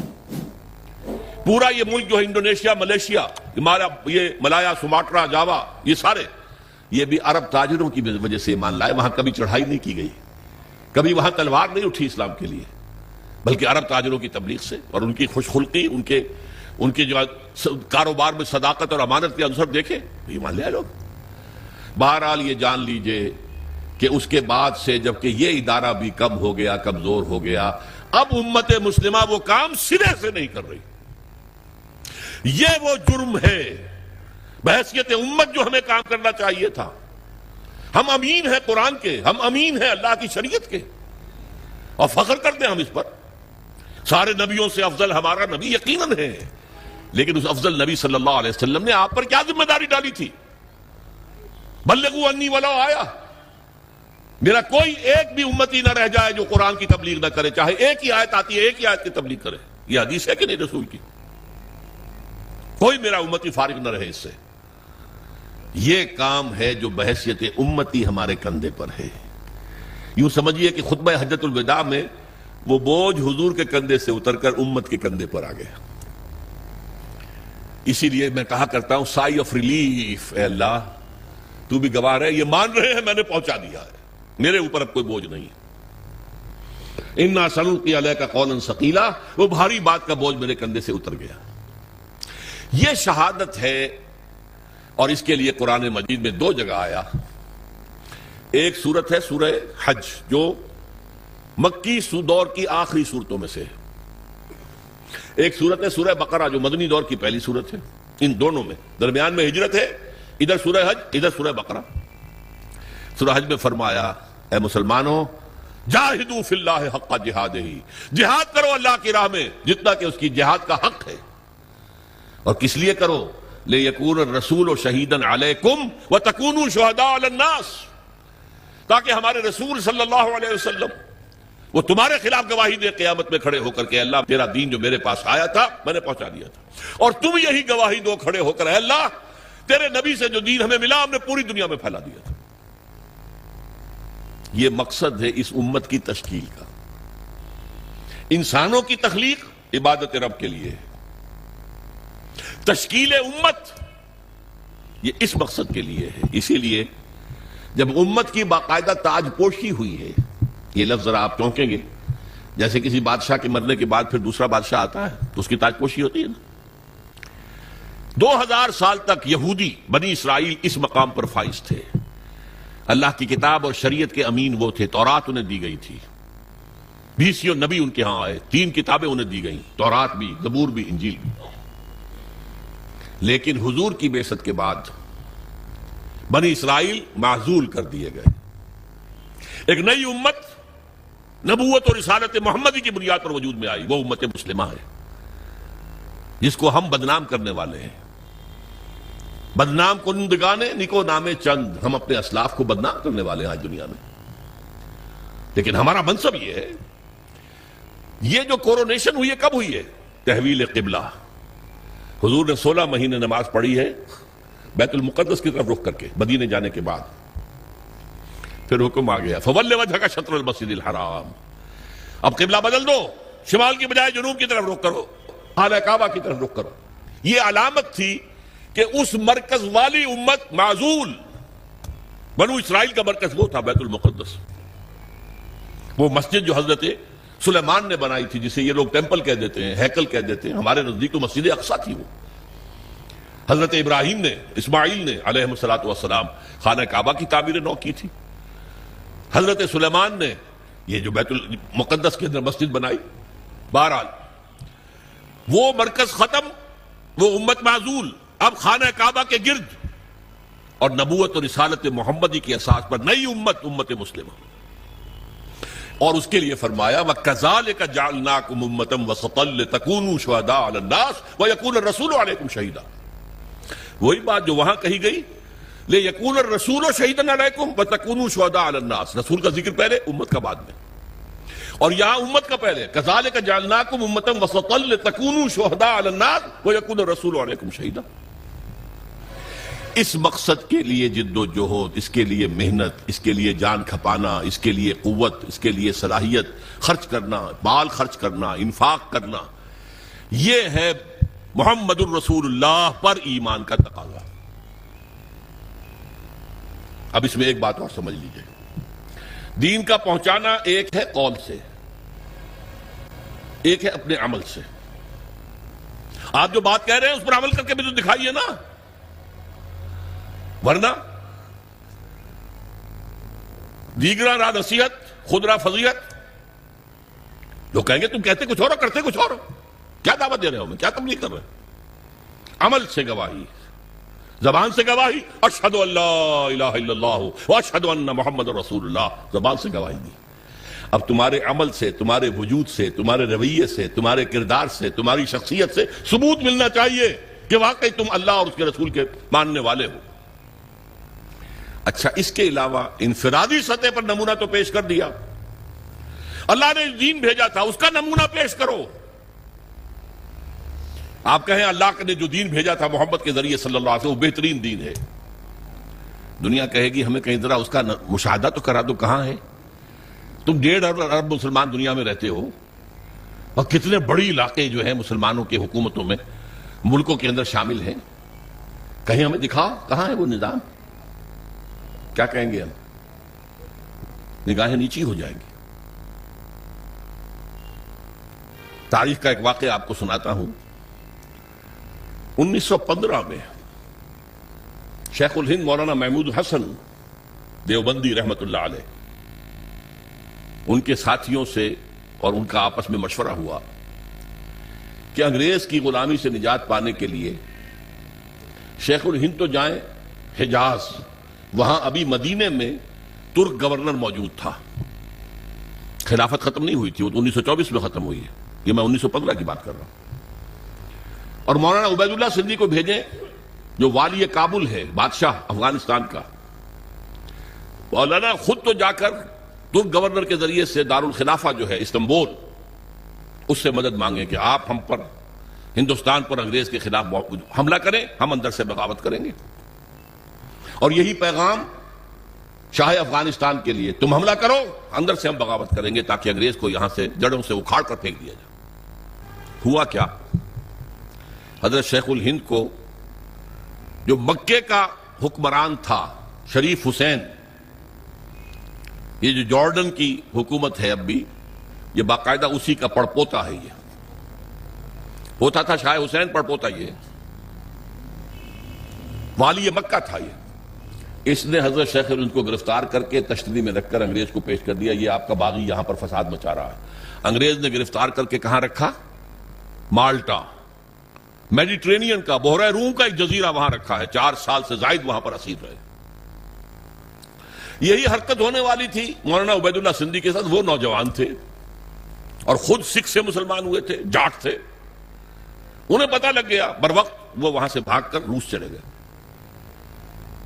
روس میں ابھی 1917 کا انقلاب آیا تھا، ابھی نظام نہیں بنا تھا ان کا، بادشاہی نظام ختم ہو گیا، زار کا نظام ختم ہو گیا، ابھی کمیونزم کا اپنا نظام قائم نہیں ہوا۔ انہوں نے سوچا اگر میں لینن سے ملاقات کر کے، جسے آپ انگریزی میں کہتے ہیں every thing is in the melting پاٹ، ابھی تو ہر چیز جو ہے وہ گویا کہ پگھلی ہوئی ہے، اس پگھلی ہوئی شے سے جو چاہے چیز بنا لیں آپ، کسی سانچے میں ڈال دیں۔ تو اگر ان کو بتا دیا جائے اسلام کا نظام تمہارے نظام سے بہتر ہے تو اس کو اختیار کر لیں گے۔ لینن سے ریکویسٹ کی، انٹرویو کی، اس نے معذرت کر لی، وہ بیمار تھا، بستر مرگ پر تھا۔ اس نے کہا ٹروٹسکی سے بات کیجئے۔ یہ بہت سے لوگوں کو معلوم ہوگا کہ لینن کا اصل جانشین ٹروٹسکی ہونا تھا، یہ تو اسٹالن نے عین وقت پر سازش کی اور قبضہ کر لیا۔ ٹروٹسکی سے بڑی مفصل گفتگو ہوئی مولانا سندھی کی، اور وہ سنتا رہا۔ آخر میں اس نے ایک بات کہی، مولانا یہ نظام جو ہے جو آپ پیش کر رہے ہیں بہت عمدہ ہے، کوئی شک نہیں، بہت اعلیٰ ہے، سب سے عمدہ ہے، لیکن آپ نے کہیں اسے قائم کیا ہے؟ مولانا سندھی کہتے ہیں اس کے بعد جو میری نگاہیں زمین میں گڑ گئیں، میں اس سے دوبارہ آنکھیں چار نہیں کر سکا۔ ارے اتنی اچھی بات تمہارے پاس ہے اور تم اسے خود اپنے گھر میں نافذ نہیں کرتے؟ ریوڑیاں آ کر یہاں تقسیم کرنا چاہتے ہو، اپنے بچوں کو ریوڑیاں نہیں دیتے؟ کرو نا، قائم کرو نا، اسے دکھاؤ اس کا نمونہ۔ یہ ہے وہ دلیل جو آج پوری دنیا دے رہی ہے. کہاں ہے اسلام تمہارا؟ مسلمانی در کتاب اور مسلمانہ در گور. مسلمانی کتاب میں لکھی ہوئی ہے، یہ پڑھ لیجئے، قرآن میں ہے، حدیث میں ہے، فلاں میں ہے، سیرت میں ہے، خلافت راشدہ میں ہے. بھائی ٹھیک ہے، 1400 برس پرانی بات ہوئی، آج دکھاؤ. یہ بات اب سمجھی آپ نے؟ لا الہ الا اللہ کا تقاضا، اللہ کی بندگی ہمہ تن ہمہ وجوہ ہمہ وقت ہمہ جہت، اطاعت اللہ اطاعت رسول. اور یہ کب پورا ہوگا؟ جب پورا نظام بھی اللہ کے دین کے اوپر قائم ہو جائے، تب آپ کی بندگی ہوگی پوری بندگی. ورنہ تو جزوی ہے، نمازیں ہم پڑھ رہے ہیں، روزے رکھ رہے ہیں، حج کر رہے ہیں، لیکن بھائی تم حاجی آئے ہو پاکستان سے، اتنی بڑی تعداد میں 1 لاکھ آ گئے ہو، تم نے اپنے ملک میں اسلام قائم کیا؟ قرآن مجید میں کہلوایا گیا ہے حضور سے، اہل کتاب سے آپ کہہ دیجئے اے نبی، قل یا اہل الکتاب لستم علی شیء حتی تقیموا التوراۃ والانجیل وما انزل الیکم من ربکم.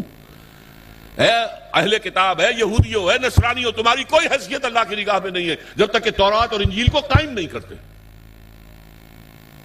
You have no face to pray to us. ہم سے دعا کرتے ہو، کس بات کی دعا کرتے ہو؟ ہمارا دین، ہماری شریعت قائم کی ہے. یہی بات ہم سے ہے. یا اہل القرآن لستم علی شیء حتی تقیموا القرآن وما انزل الیکم من ربکم. اے قرآن والو، قرآن پہ ایمان رکھنے کے دعوے دارو، تمہاری کوئی حیثیت نہیں ہم سے بات کرنے کی جب تک کہ قرآن کو، اس کے نظام کو، اس کے قوانین کو، اور قرآن کے ساتھ اور جو نازل کیا گیا وہی خفی ہے، جو حدیث نبوی ہے وہ وہی خفی ہے، اس کو جب تک قائم نہیں کرتے تمہاری کوئی حیثیت نہیں. پہلی بات یہ ہو گئی. یہ عبادت مکمل کب ہوگی؟ جب پورا نظام اللہ کے قانون پر قائم ہو جائے. محمد الرسول اللہ کا تقاضا کیا ہے؟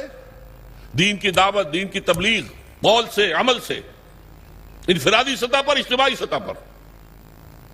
یہ اسی وقت حق ادا ہوگا جب آپ اسلام کا نظام قائم کر کے دنیا کو دکھا دیں اور آپ کہہ سکیں come and see with your own eyes, آؤ مشرق کے لوگوں آؤ، مغرب کے لوگوں آؤ، اے جاپانیوں آؤ، اے امریکیوں آؤ، دیکھو یہ نظام ہے محمد کا لایا ہوا صلی اللہ علیہ وسلم. See it with your own eyes. اس سے بہتر نظام کوئی ہو سکتا ہے؟ بتاؤ. یہاں کوئی ریپریشن ہے؟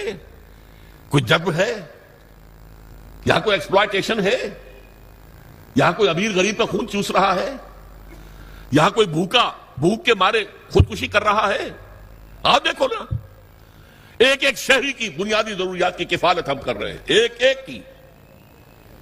یہ نظام خلافت ہے، قائم کر کے دکھاؤ نا. پھر دنیا نہ مانے تو وہ مجرم، اور تم قائم کر کے نہیں دکھا سکتے تو پھر تم مجرم ہو، دنیا کیا مانے گی؟ یہ جو 5 ریاستیں ابھی آزاد ہو گئی، مسلمان ریاستیں سینٹرل ایشیا کی،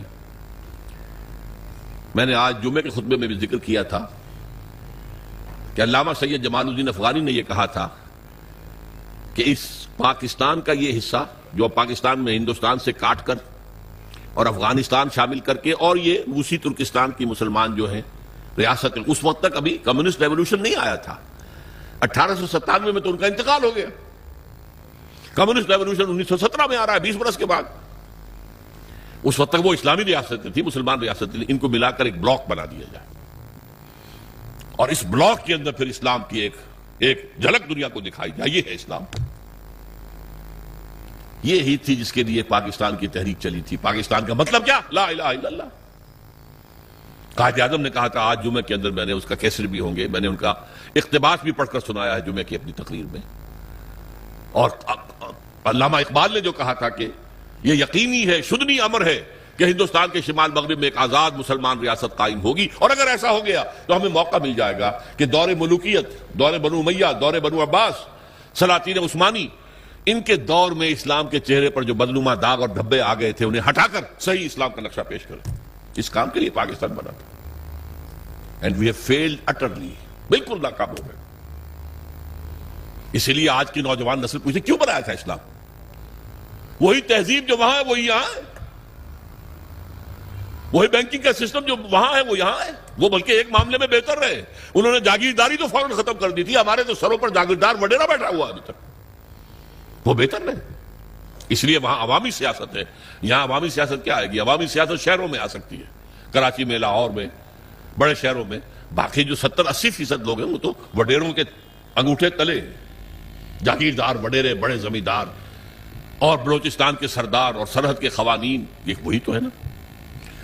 بہرحال ایک تقاضا لا الہ الا اللہ کا وہ بھی مکمل ہوتا ہے اگر پورا دین جو ہے قائم ہو اور آپ کی بندگی خالص ہو جائے اللہ کے لیے۔ ایک تقاضا محمد رسول اللہ کے امتی ہونے کا صلی اللہ علیہ وسلم، کہ دین کی دعوت اور تبلیغ اور اس کی شہادت کا حق ادا کر دو، اور یہ حق بھی بتمام و کمال کب پورا ہوگا؟ جب پورا اسلام کا نظام قائم کر کے دنیا کو دکھاؤ اور بلاؤ انہیں، آؤ دیکھو دس از اسلام، دیکھ لو اس کی برکتیں، دیکھ لو یہاں کوئی ایکسپلائٹیشن نہیں ہے، یہاں کوئی ڈسکریمنیشن نہیں ہے، یہاں کوئی ریپریشن نہیں ہے، کوئی ظلم نہیں ہے، آؤ دیکھو امن ہے، کوئی چوری نہیں ہے، کوئی ڈکیتی نہیں ہے، کچھ نہیں ہے۔ جب تک ہم یہ نہیں کرتے ہم رسول کے امتی ہونے کا حق ادا نہیں کر رہے۔ یہ جو میں نے دو چیزیں بتائی آپ کو، لا الہ الا اللہ عبادت، اور اس کی بھی چوٹی کیا ہے؟ دین کو قائم کرنا، محمد رسول اللہ شہادت علی الناس، اس کی تکمیل بھی کب ہوگی؟ جب پورے دین کا ایک نقشہ دنیا کے سامنے عملاً پیش کر دیا جائے۔ یہ دونوں جڑ گئے نا۔ اب ایک مثلث ذہن میں رکھیے، مثلث تین اس کے ہوتے ہیں نا سائڈز، بیس ہے، بیس کے کونوں کے اوپر دونوں اینگلز کیا ہیں؟ لا الہ الا اللہ محمد رسول اللہ۔ لا الہ الا اللہ کا تقاضا عبادت، عبادت رب، ہمہ تن، ہمہ وقت، ہمہ وجوہ، ہمہ جہد، اور اس کی تکمیل بھی ہوتی ہے اقامت دین پر، دین کو قائم کرو۔ اور محمد رسول اللہ کا تقاضا شہادت علی الناس، اس کی تکمیل بھی ہوتی ہے اقامت دین پر۔ یہ دونوں بازو آ کر اوپر مل گئے تو یہ مثلث بن گئی، لا الہ الا اللہ عبادت رب، محمد رسول اللہ شہادت علی الناس، دونوں کی تکمیل اقامت دین۔ یہ ہے وہ کام جس کے لیے کچھ تحریکیں چلیں، پچھلی صدی اس میں چلی ہیں، اب تو ہم 21ویں صدی میں آ گئے۔ اس سے تقریباً 200-300 برس پہلے ہم غلام تھے، کہیں ہم انگریزوں کے غلام تھے، کہیں فرانسیسیوں کے تھے، کہیں اطالویوں کے تھے، کہیں اسپینیئرز کے تھے۔ یہ ہماری غلامی کا دور تھا۔ پچھلی صدی کے وسط میں یہ ممالک ایک ایک کر کے آزاد ہوئے۔ 1947 میں ہم آزاد ہو گئے، ایک دو خطوں پر مشتمل پاکستان وجود میں آ گیا۔ انڈونیشیا آزاد ہو گیا، ملائیشیا آزاد ہو گیا، سیوکارنوں کی زیر قیادت تحریک چلی۔ عربوں نے بھی اٹھا اٹھا کر انگریزوں کو، فرانسیسیوں کو پھینک دیا سمندر کے اندر۔ جمال عبد الناصر نے انگریزوں کو اٹھا کر میڈیٹرینین میں پھینک دیا۔ یہ ہو گیا نا۔ تو ایک خواہش پیدا ہوئی مسلمانوں کے دل میں، جیسے کوئی شخص گہری نیند سے بیدار ہو جائے، اسے یاد آئے یہ ہم پر انگریزی نظام تھا، فرانسیسی نظام تھا، فلاں نظام تھا، اب ہم آزاد ہیں، ہم اپنے نظام کو قائم کریں۔ اب تو ہم آزاد ہیں نا، ہمارا بھی ایک نظام تھا نا جو محمد رسول اللہ نے قائم کیا تھا 1400 برس قبل، جو 30 برس کامل شکل میں جو ہے دنیا کے اندر نافذ رہا، کامل شکل میں۔ پھر رفتہ رفتہ پہلے 6ٹھی منزل گری ہے، 6 منزلہ عمارت تھی، پھر کچھ عرصے کے بعد 5ویں گری ہے، گرتے گرتے پھر وہ 0 ہوئی ہے، جبکہ آ کر ہم پر یہ مغربی قوتیں جو ہیں حکمران ہو گئی۔ لیکن تھا نا ہمارا نظام، ہمارا اپنا سیاسی نظام ہے، ہمارا اپنا معاشی نظام ہے، ہمارا اپنا سماجی نظام ہے۔ اس کے لیے ہم کوشش کریں کہ اپنے ملکوں میں اس اسلام کو قائم کریں۔ ایک ہی وقت میں یہ تحریکیں اٹھی، مظلومی پارٹی انڈونیشیا میں، جماعت اسلامی بر عظیم پاک و ہند میں، فدائین اسلام ایران میں، الاخوان المسلمون بہت بڑی تحریک مصر میں، اور وہ پورے عالم عرب میں پھیل گئی۔ بدقسمتی سے تاحال ان میں سے کسی تحریک کو کوئی کامیابی حاصل نہیں ہوئی۔ اس کے کچھ اسباب ہیں، میں صرف اشارہ کروں گا۔ ہم سے ایک تو غلطی یہ ہوئی کہ ہم نے سمجھا مسلمان ہیں تو گویا کہ ایمان بھی ہمارے دلوں میں موجود ہے، حالانکہ حقیقت یہ ہے کہ ہمارے دلوں میں ایمان موجود نہیں ہے، شہادت ہے اشہد ان لا الہ الا اللہ و اشہد ان محمد رسول اللہ۔ یہ اسلام کی جڑ ہے، اسلام تو ہے، وہ تو موروثی طور پر مل گیا ہمیں، ماں باپ ہمارے مسلمان تھے، مسلمان ہو گئے۔ دلوں میں یقین والی کیفیت نہیں ہے، جب تک وہ پیدا نہیں ہوگی، جیسا ویسا ایمان جیسا صحابہ کرام کا تھا، اس وقت تک دین قائم نہیں ہو سکتا۔ اس کے لیے جو قربانیاں دینی پڑتی ہیں وہ یقین والے ایمان کے ساتھ ہی ہو سکتی ہیں، محض یہ شہادت اور لپ سروس کے ذریعے نہیں ہو سکتی۔ اور دوسری غلطی یہ کی کہ ہم نے بھی دنیا میں کچھ نظام قائم کرنے کے جو دنیا میں مروجہ طریقے تھے وہ اختیار کر لیے۔ حالانکہ یہ کام تاریخ میں صرف ایک مرتبہ ہوا تھا، صرف ایک رسول کے ذریعے سے۔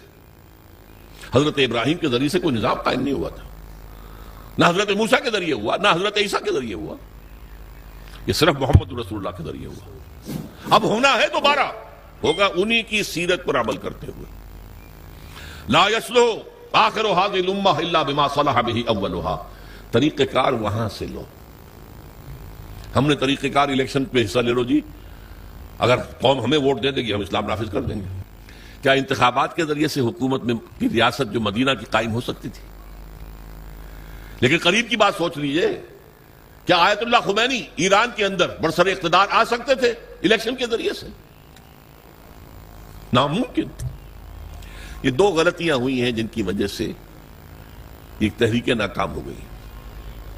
بعض تحریکوں کا تو وجود ہی نہیں ہے، مظلومی پارٹی کا وجود ہی نہیں ہے، فدائیین اسلام کا وجود ہی نہیں ہے۔ جماعت اسلامی ہے، لیکن جیسا کہ میرے عزیز آپ کو بتا رہے تھے، وہ انقلابی رنگ چھوڑ کر انتخابی سیاست کے دلدل میں پھنس گئی ہے موجود۔ الاخوان بھی اسی طریقے سے، وہ انقلابی راستے کو چھوڑ کر جو حسن البنا نے بتایا تھا، وہ بھی الیکشن میں اور کچھ جو ہے ویلفیئر وغیرہ لوگوں کی بہبود کے کام کرنے میں لگ گئے۔ بہرحال یہ جد و جہد کرنا پہلے تو یہ سمجھیے میرا اور آپ کا فرض عین ہے۔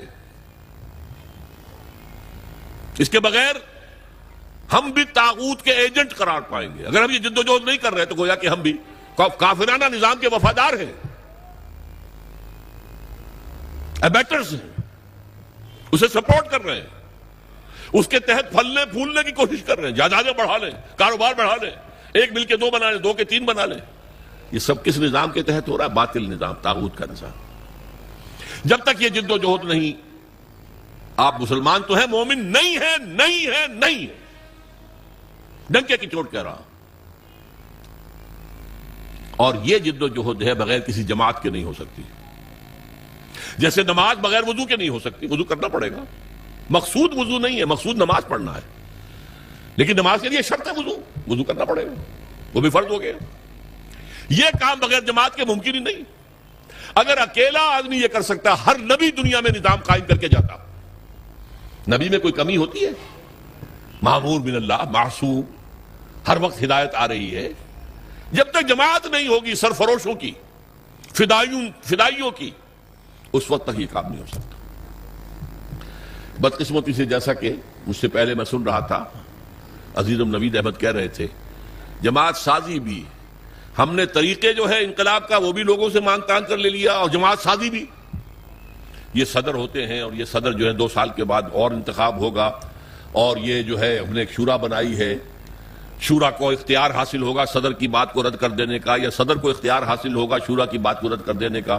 یہ کانسٹیٹیوشن بنایا، اس کانسٹیٹیوشن پہ آپ ممبر بن گئے۔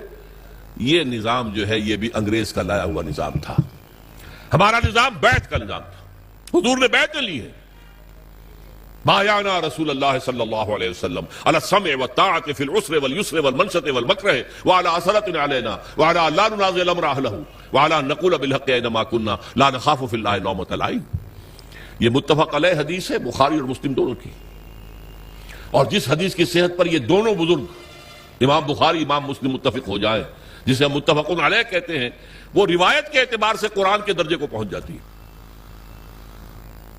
ہم نے بیعت کی تھی، حضرت عبادہ ابن ثابت فرماتے ہیں اللہ کے رسول سے، آپ کا ہر حکم سنیں گے اور اطاعت کریں گے، خواہ مشکل ہو خواہ آسان ہو، خواہ ہماری طبیعتیں آمادہ ہوں خواہ ہم اپنی طبیعتوں پر جبر کرنے پر مجبور ہو جائیں، خواہ آپ دوسروں کو ہم پر ترجیح دے دیں۔ ہم یہ نہیں کہیں گے کہ ہم آپ کے پرانے خادم تھے، ہمیں چھوڑ کر آپ نے ایک نیو کمر کو ہمارے اوپر امیر کیسے بنا دیا۔ نہیں، یہ آپ کا پریروگیٹو ہوگا، یہ آپ کا اختیار ہوگا، جسے چاہے امیر بنائیں۔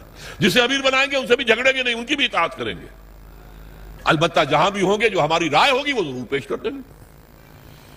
یہ بیعت تھی جو محمد رسول اللہ نے دی صلی اللہ علیہ وسلم سے، اس کی بنیاد پر وہ جماعت بنی ہے، سب اطاعت والی جماعت، سنو اور اطاعت کرو۔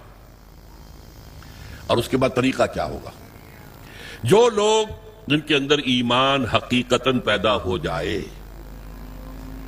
اس کا ثبوت کیا ہوگا؟ کم سے کم اس شریعت پر تو عمل کریں جس پر عمل کیا جا سکتا ہے۔ آپ چور کا ہاتھ نہیں کاٹ سکتے جب تک کہ نظام نہ بدلے، قانون نہ بنے، نہیں کاٹ سکتے۔ زانی کو رجم نہیں کر سکتے جب تک کہ یہ قانون نہ بنے۔ لیکن آپ اچھا سود سے بالکل نہیں بچ سکتے، وہ آپ کے اندر جائے ہی جائے، لیکن براہ راست تو سود سے بچ سکتے ہیں. سودی قرضہ مت لو، سود بینک کے پیسے رکھوا کر سود مت کھاؤ، یہ تو کر سکتے ہو. گھروں میں پردہ تو نافذ کر سکتے ہو. ابھی تو کوئی، جیسا کہ میں نے کہا تھا، کوئی مصطفیٰ کمال پاشا اس ملک میں ابھی تک پیدا نہیں ہوا، اور کوئی رضا شاہ پہلوی نہیں آیا یہاں پر کہ جو لوگوں کے برقعے زبردستی اتروا دے. پاکستان میں تو ابھی تک ہی مرحلہ نہیں آیا، شاید آ جائے خدا نہ خواستہ ہماری شامت اعمال سے. اگر اس شخص کو زیادہ وقت مل گیا تو وہ وقت میرے نزدیک دور نہیں ہے.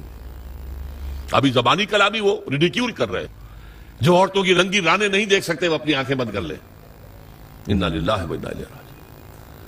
ہماری لڑکیاں، جوان لڑکیاں تو کھیلیں گی، ہاکی کھیلیں گی، کرکٹ کھیلیں گی نکریں پہن کر. جو نہیں دیکھ سکتے اپنی آنکھیں بند کر لیں. یہ باتیں تو شروع ہو گئی ہیں نا، اور یہ انتہا پسند ہے. اسلام کے پر عمل کرنا انتہا پسندی ہے. بہرحال جب تک ہمارے پاس اتنی طاقت نہیں ہو جاتی کہ ہم حکومت سے ٹکر بول لے سکیں، لیکن وہ ٹکر اسلام کی بنیاد پر ہو، اسلام کی بنیاد پر. ہمارے ہاں ٹکریں لی گئی ہیں جمہوریت کے نام پر. ایوب خان سے ٹکر لی گئی جمہوریت کی بنیاد پر. اس کے وطن سے برآمد ہو گئے ذوالفقار علی بھٹو صاحب. ان سے ٹکر لی گئی پی این اے کی بنیاد پر، وہ بھی الیکشن کا مسئلہ تھا، الیکشن میں ریگنگ ہوئی ہے اس پر. اسلام کی بات نہیں تھی. پی این اے پاکستان نیشنل الائنس تھا، اس میں اسلام کا نام ہی نہیں تھا. اور اسے بعد میں نظام مصطفیٰ تحریک کیا گیا تاکہ مسلمان قربانیاں دے گا تو وہ محمد کے نام پر دے گا صلی اللہ علیہ وسلم. اسی طرح آپ کو معلوم ہے کہ اب جو چل رہا ہے کاروان جمہوریت چل رہا ہے. خدا کے بندوں کاروان اسلام چلاؤ. جمہوریت تو اپنی اصل کے اعتبار سے کفر ہے. جمہوریت کا اصول کیا ہے؟ Popular sovereignty. عوام کے ہاتھ میں حاکمیت ہے، وہ جو چاہیں قانون بنائیں. ان کے نمائندے جو ہیں وہ جو چاہیں گے قانون بنائیں گے. یہ تو کفر ہے، شرک ہے. اللہ اور اس کے رسول کے قوانین کے اندر اندر جمہوریت ہو سکتی ہے. Absolute democracy based on the principle of popular sovereignty is کفر، از شرک. بہرحال اسلام کے نام پر پھر تحریک چلے گی. یہ چیز حرام ہے، بند کرو. یہ بینک بند کرو، نہیں تو ہمارے ہم گھیراؤ کریں گے، نہیں چلنے دیں گے. ہم مارو، ہمیں ہمارے سینوں کے اوپر گولیاں چلاؤ. شہادت ہے مطلوب مقصود مومن، نہ مال غنیمت نہ کشور کشائی. اگر ہمارے پاس اتنی طاقت ہو، اگر 2-4 لاکھ افراد ایسے ہو جائیں جو نمبر 1 اپنے وجود پر اور اپنے گھر میں اسلام نافذ کرتے ہیں، اپنی معاشرت اور اپنی معیشت اس میں کوئی حرام شے باقی نہ رہنے دیں. نمبر 2 کسی ایک شخص سے بیعت کریں اور اس کے ساتھی بن جائیں. We are with you. آپ جو حکم دیں گے بشرطے کہ شریعت کے دائرے سے خلاف نہ ہو، مانیں گے. مشورہ ضرور دیں گے، جہاں بھی ہوں گے مشورہ دیں گے، اپنی رائے ظاہر کر دیں گے.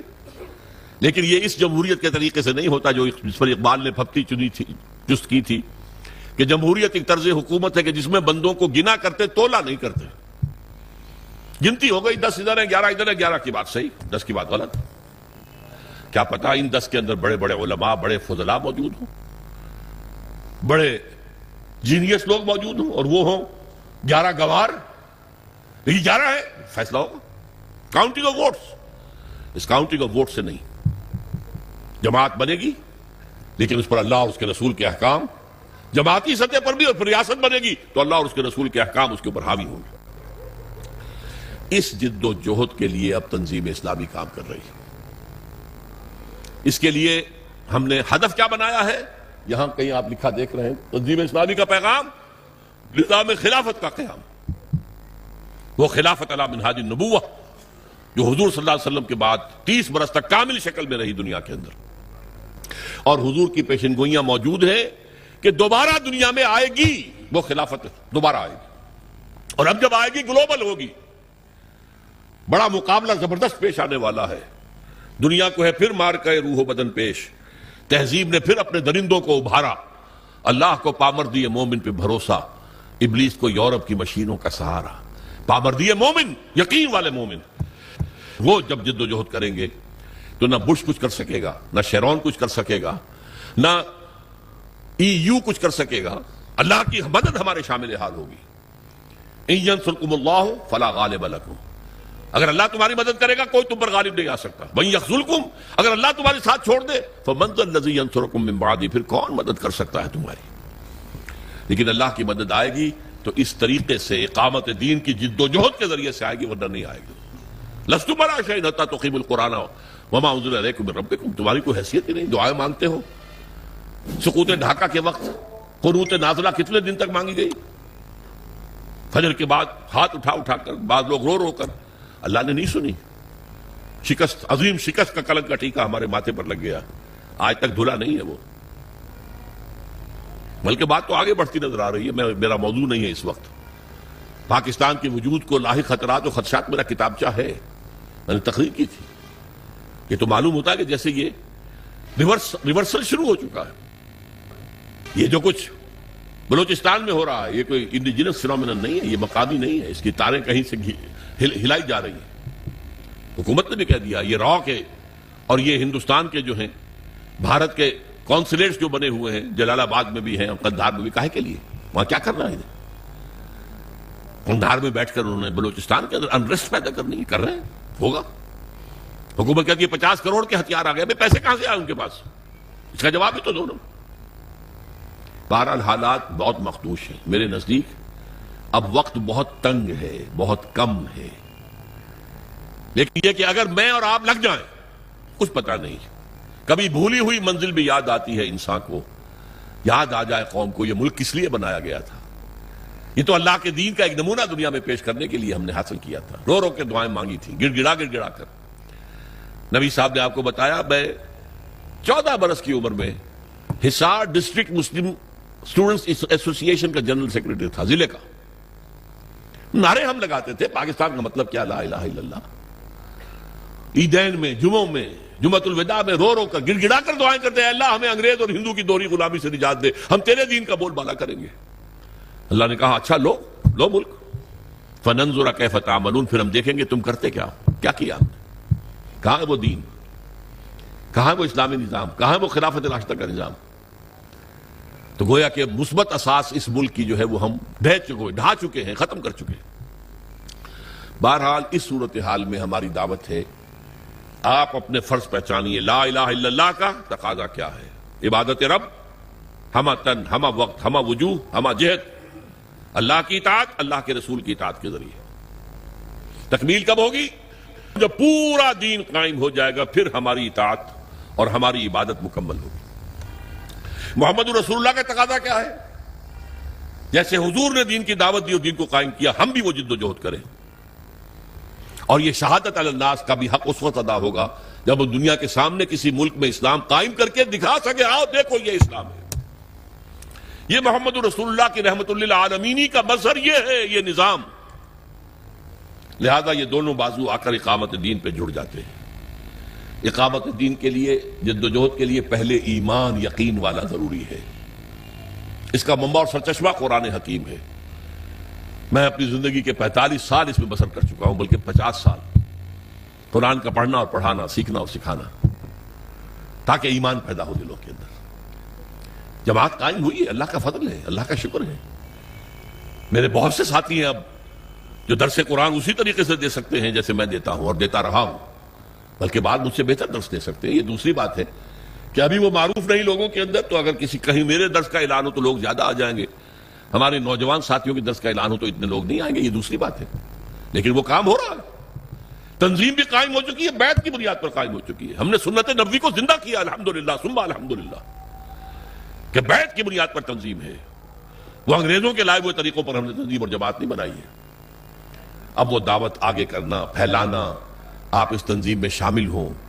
آپ کو یہاں پر میرا خیال ہے کہ یہاں جو سٹال ہے اس میں بیعت فارم بھی مل جائے گا، اس میں اگر آپ کو واقعی ارادہ کر لیں وہ بیعت فارم پر کر جی تنظیم میں شامل ہو جائیں گے۔ اگر آپ کو کوئی اشکالات ہیں تو ہمارے ساتھی ہیں، ہمارے دفاتر ہیں، وہاں پر جائیے، ان سے گفتگو کیجیے، ان سے آپ لٹریچر لیجیے، آڈیوز کے ویڈیوز لیجیے، دیکھیے، سوچیے، غور کیجیے، لیکن سیریسلی۔ اگر خدا نہ خواستہ ہم ناکام ہو گئے دنیا میں، تب بھی آخرت میں تو کامیاب ہوں گے۔ اللہ میں یہ کام کرتا رہا آخری دم تک، اللہ میں نے دنیا میں جائیداد نہیں بنائی، اللہ میں نے یہ کام کیا، میں نے تیری کتاب کو پھیلایا ہے، اور میں نے تیرے دین کو قائم کرنے کے لیے جماعت بنائی ہے، اور تیرے رسول کی سنت پر اس کا نظام بیعت کی بنیاد پر رکھا ہے۔ میں کم سے کم اللہ کے ہاں جا کر یہ تو کہہ سکوں گا نا، چاہے ہم قائم کر سکیں یا نہ کر سکیں، اور اگر کر دیں تو کیا کہنے، پاؤ 12 ہیں. پھر دنیا میں بھی اور آخرت میں دونوں میں کامیابی ہے. ورنہ آخرت کی کامیابی تو کہیں نہیں گئی. دنیا میں اگر ہم نہیں کامیاب ہوتے اور اسلامی انقلاب نہیں آتا اور خدا نہ خواستہ یہ ملک بھی ختم ہو جاتا جس کے آثار اب بہت قوی ہیں، تو بہرحال ہم آخرت کا سوار لیں گے اگر ہم اس کام کے اندر تن من دھن لگاتے رہے. جیسے قرآن میں کہا گیا ہے قل ان صلاتی و نسکی و محیای و مماتی للہ رب العالمین، کہہ دو میری نماز، میری قربانی، میرا جینا، میرا مرنا سب اللہ کے لیے. میری زندگی کا مقصد تیرے دین کی سرفرازی، میں اسی لیے مسلمان، میں اسی لیے نمازی.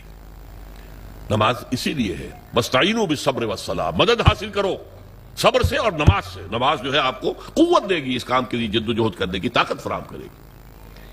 بہرحال یہ پیغام ہے.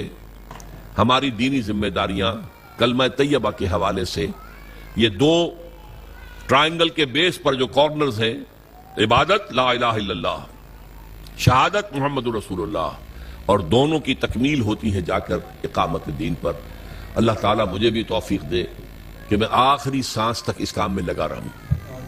ظاہر بات ہے کہ میری زندگی تو اب وہ جو آپ عام طور پر کہتے ہیں شام زندگی، صبح زندگی، وہ شاب زندگی سے آگے گزر کر شب زندگی میں داخل ہو چکا ہوں. اب اگلے مہینے میں 73 برس کا ہو جاؤں گا، گویا کہ قبری حساب سے 75 برس کا ہو جاؤں گا. بہرحال اللہ نے ابھی تک توفیق دی ہے، اور جب تک جان میں جان ہے اسی کا کام کرنا ہے، اسی کے لیے محنت کرنی ہے، اسی کے لیے بھاگ دوڑ کرنی ہے. السلام علیکم سامعین، آپ لوگ ڈاکٹر اسرار احمد صاحب کی اور بیانات سننا چاہتے ہیں تو ہمارے چینل کو سبسکرائب ضرور کر دیں.